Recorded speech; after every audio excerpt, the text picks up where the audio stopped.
Larissa, eu sou aluna de licenciatura em Geografia do Centro Universitário Internacional Inter.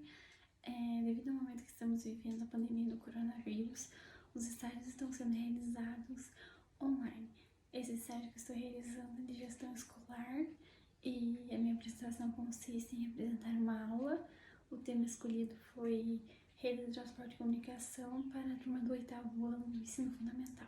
Os transportes no Brasil reúnem os mais diversos tipos de meios de transporte, ou seja, os aquáticos, os terrestres, os rodoviários e os aéreos. Entretanto, o transporte mais utilizado no país, seja para o transporte de carga ou de pessoas, é sem dúvida o transporte terrestre rodoviário, realizados pelas estradas e rodovias por veículos, carros, ônibus, caminhões, entre outros. Os setores de transportes no país têm se expandido e melhorado em diversos aspectos nas últimas décadas, o que não significa que seja satisfatório. As pesquisas da Agência Nacional de Transportes Terrestres apontam para esses dados, sendo que cerca de 60% dos transportes no Brasil é realizado por rodovias, 20% por ferrovias, 13% por hidrovias e 4% por aerovias e dutovias. Primeiramente, vamos ver as categorias existentes para os meios de transporte. Temos os transportes terrestres, realizados pela terra, sendo classificados em rodoviários, metroviários e ferroviários. Aqui temos alguns dos transportes terrestres, que são carro, van, bicicleta, trator, caminhão, moto, ônibus e trem. São alguns dos transportes terrestres. Temos também o transporte aquático, também chamado de aquaviários, que ocorre nas hidrovias, sendo classificados em marítimos, fluviais e lacustres. Aqui a gente tem alguns dos transportes aquáticos. Temos os navios, os barcos, as lanchas e até mesmo os submarinos. O próximo meio de transporte circulado é o transporte aéreo, realizado pelas aerovias, como os aviões, helicópteros, balões, dentre outros. É o que a gente pode ver aqui, né? Até mesmo drones são considerados como transporte aeroviários. No meio de transporte que a gente vai falar são os transportes dutoviários, também chamado de transporte tubular. Ocorre por meio de tubos cujos produtos são importados são em sua maioria o petróleo, o óleo combustível, a gasolina, diesel, álcool, querosene e nafta, entre outros produtos que também podem ser transportados pelas rodovias. O transporte rodoviário é responsável pela maior parte do fluxo de bens e pessoas no país. Foi priorizada a sua construção para favorecer as empresas estrangeiras no setor automobilístico e promover a entrada delas no país. A expectativa era estruturar um modal rodoviário a fim de propiciar a construção de polos industriais e automóveis no Brasil, com o objetivo de ampliar a geração de empregos, embora hoje as indústrias desse setor empreguem cada vez menos trabalhadores em função das novas tecnologias. Como sabemos, o transporte rodoviário é o mais utilizado no Brasil. Vamos ver algumas das maiores rodovias do Brasil. Aqui temos as 10 maiores rodovias do Brasil. Em primeiro lugar está a 116, com 4.660 quilômetros de extensão. E temos várias outras BRs que cruzam o Brasil inteiro. Porém, a 116 vai do sul até o nordeste do Brasil. Agora vamos falar sobre o transporte ferroviário, que foi predominante no Brasil até o final do século XIX, quando estruturava os deslocamentos de mercadorias da economia cafeeira, sendo por essa razão bastante consolidada na região sudeste. As ferrovias, apesar dos elevados custos em suas construções, possuem baixos gastos em manutenção, o que não impediu que em 1950 até os dias atuais várias delas fossem sucateadas e até desativadas.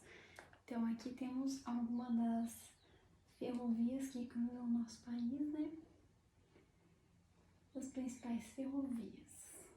Agora vamos falar sobre o transporte hidroviário, que possui a menor representatividade e participação nos sistemas de deslocamento nacional, o que é uma grande contradição. Porque o potencial que o país possui para esse modal é enorme. No Brasil, a região hidroviária é muito ampla, tem muitos rios, são todos navegáveis, quase todos navegáveis, sem sequer exigir uma construção para grandes empreendimentos, né? E estruturas como obras de correção e instalação de equipamentos. Então, é possível ter mais transporte hidroviário no Brasil, porém não é muito utilizado. Aí temos aqui as principais hidrovias, né? São aqui do sul, a Paranatípi, Paraguai, Solimões e Amazonas, Tocantins e São Francisco. São os maiores em extensão. Agora vamos falar do transporte aéreo, que é o movimento de pessoas e mercadorias pelo ar, com a utilização de aviões, balões, dirigíveis ou helicópteros. O transporte aéreo é utilizado preferencialmente para movimento de passageiros e cargas de mercadorias urgentes ou de alto valor. E por último, vamos falar do transporte dutoviário, ou transporte tubular, que é realizado por meio de dutovias, ou seja, por tubulações. O termo duto significa tubos que corresponde ao local para transporte de óleos, gases e produtos químicos através da gravidade ou da pressão. A malha de gasoduto brasileira completa tem a cerca de 45 mil quilômetros.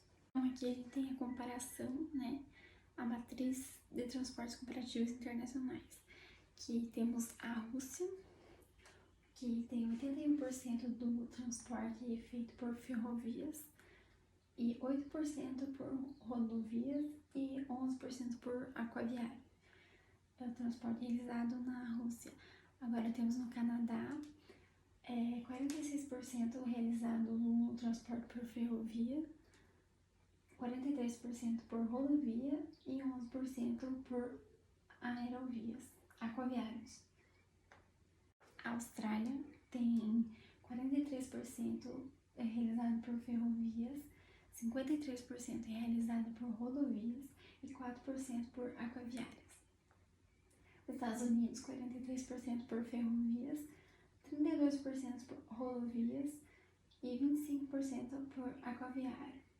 A China, 37% por ferrovias, 50% por rodovias e 13% por aquaviário. E temos o Brasil, né, com 21% apenas por ferrovias, transporte por ferrovias, 61% por transporte rodoviário e apenas 14% por transporte aquaviário. E temos a composição da matriz de transporte de carga no Brasil em 2018. Então, em 2018 foi, como vimos, né, 61% realizado de transporte rodoviário, 20,7% por ferrovias, 13,6% aquaviário, transporte aquaviário, 4,2% por dutoviários e apenas 0,4% aeroviários. Então, a gente pode ver que o transporte aéreo é muito pouco utilizado no Brasil, especialmente no ano de 2018 foi muito pouco utilizado. Agora vamos falar sobre as redes de comunicação. As redes de comunicação se assemelham às redes de transporte. Quando constatamos que ambos precisam de infraestrutura para que os fluxos ocorram. A natureza desses fluxos pode ser distinta quanto à natureza daquilo que se desloca nas redes de transporte, a deslocamento de matéria, mercadorias, objetos, material vivo, entre outras coisas.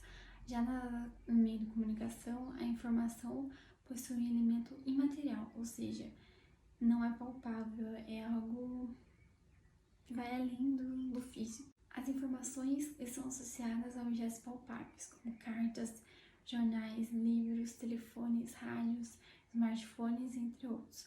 Portanto, são viabilizados por redes que envolvem sistemas de transporte. No caso dos materiais impressos, cabos, antenas, satélites, têm uma natureza geográfica, ou seja, são distribuídas no espaço. Outra questão é o acesso à informação e essas redes de informação.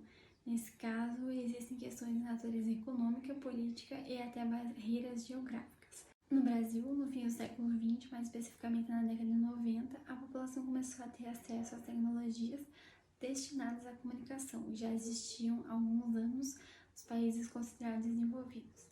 Entre essas tecnologias estão a tecnologia de comunicação, destacaram-se na época, né, as invenções que hoje em dia a gente não se vê sem, como os telefones, os celulares, os computadores e a internet. Então, o estado que possui menor acesso à internet no país é o Maranhão, né, com 47,61% de acesso. Então, possuímos 6 estados que estão com acesso entre 52,73% a 60%.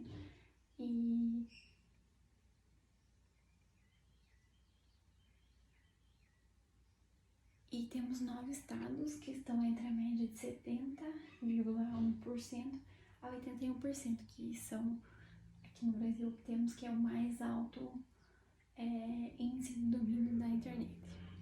Então, o próximo tema que eu vou falar é o é o sinal TV digital, que temos o único estado do Brasil que possui de 80% a 95% de acesso à TV digital é São Paulo e o Distrito Federal, que são os únicos lugares que possuem o total acesso de sinal digital. Aí, o que possui menor acesso é o Piauí, com 41,72% de acesso. Aí temos os outros estados que estão na média e outros abaixo, porém todos possuem bastante acesso, o que não ocorre tanto com a internet. Bom, então é isso. Essa foi a minha apresentação. Espero que deu para entender alguma coisa. Então é isso, muito obrigada quem assistiu e até a próxima.